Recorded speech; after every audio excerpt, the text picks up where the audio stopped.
few years ago I made a video about how to sync carburetors on a Kawasaki motorcycle, and the quality was terrible, but it's gotten a ton of views, so I thought I would resurrect my homemade device for accomplishing that task.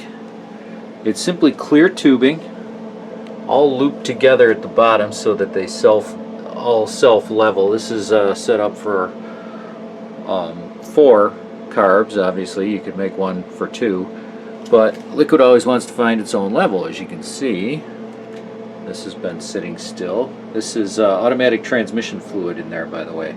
Some people use 2-stroke oil. I suppose you could, but I find this is a little bit more fluid, but not so much that you get the erratic changes if the carbs are way off. Equal lengths of tubing.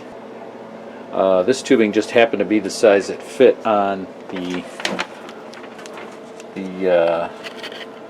vacuum connectors on the carbs. So I just slid those on. And here's the key.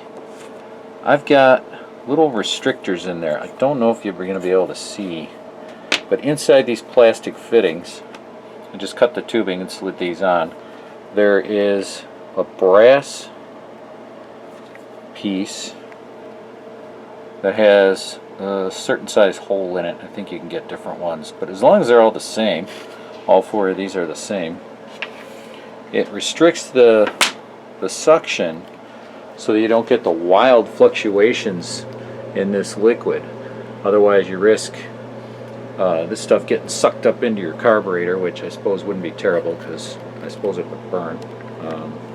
2-stroke oil more so than ATF, but that's how I made it. I made it plenty high.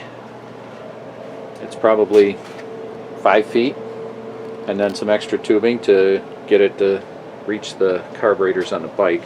It was cheap, and I like it.